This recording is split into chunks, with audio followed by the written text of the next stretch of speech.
નમસ્કાર, આપ જોઈ રહ્યા છો સ્પાર્ક ટુડે ન્યૂઝ। ગોરવાના કૈલાસ ધામ ખાતે 34મા ગણેશ મહોત્સવનું ભવ્ય આયોજન કરવામાં આવ્યું છે। 22 ઓગસ્ટે બાપાની આગમન યાત્રા યોજાશે। વડોદરાના ગોરવા વિસ્તારમાં કૈલાસ ધામ ચા વિઘ્નહર્તા ચેરિટેબલ ટ્રસ્ટ દ્વારા આ વર્ષે 34મા ગૌરવશાળી વર્ષમાં પ્રવેશ નિમિત્તે ગણેશ મહોત્સવ 2026નું ધામધૂમથી ભવ્ય આયોજન કરવામાં આવ્યું છે। આ પ્રસંગે ભગવાન શ્રી ગણેશજીના દિવ્ય સ્વાગત માટે 22 ઓગસ્ટ 26 શનિવારના રોજ સાંજે 7 કલાકે દિવ્ય આગમન યાત્રા યોજાશે। આ શોભાયાત્રામાં ઇલોરા પાર્ક ડોમિનોઝથી શરૂ થઈને કૈલાસધામ સોસાયટી ગોરવા ખાતે સંપન્ન થશે।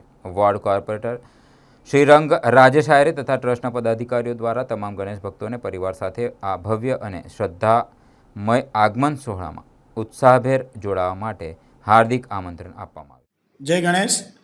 વડોદરાના પશ્ચિમ વિસ્તારમાં સૌ પ્રથમ વખત ગણપતિ બાપાનું આગમન જ્યારે થવા જઈ રહ્યું છે, કૈલાસધામ ચા વિઘ્નહર્તા ચેરિટેબલ ટ્રસ્ટના માધ્યમથી આ ગણપતિ બાપાનું આગમન ડોમિનોઝ ખાતેથી શરૂ થઈને જૈન મંદિર થઈને દશામા મંદિર થઈને કૈલાસધામ નિજ મંડપ ખાતે પધારવાના છે।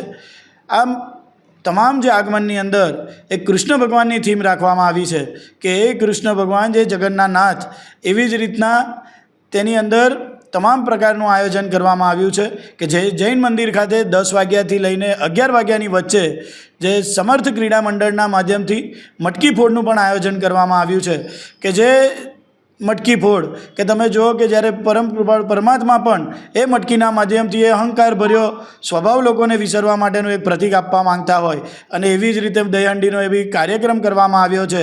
ત્યારે અમારી સાથે આ તમામ કાર્યક્રમની અંદર ડીજે સ્પાઈડર જોડાવાનું છે। એવી જ રીતે આતશબાજીની સાથે સાથે અક્ષય ઇવેન્ટના માધ્યમથી આતશબાજી પણ ત્યાં આગળ થવાની છે।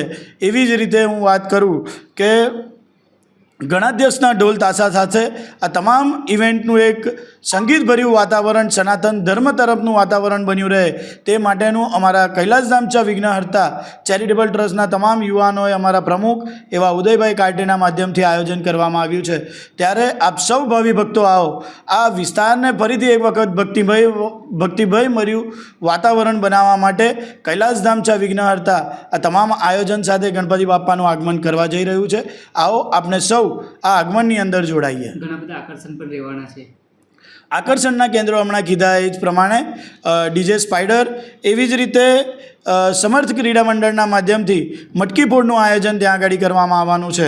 એવી જ રીતે અક્ષય ઇવેન્ટના માધ્યમથી આતશબાજી કરવામાં આવવાની છે અને સંગીતભર્યું વાતાવરણ બનાવવા માટે જે સનાતન ધર્મ તરફ જે સાંસ્કૃતિક પ્રમાણે જે ઢોલ તાશા એટલે કે ગણાધ્યક્ષના માધ્યમથી ઢોલ તાશાનું પણ ભવ્ય આગમન ત્યાં આગળ કરવામાં આવ્યું છે। સ્પાર્ક ટુડે ન્યૂઝના તમામ દર્શકોને હું આ ગણેશ આગમનની અંદર પધારવા માટે ભાવભર્યું આમંત્રણ પાઠવું છું।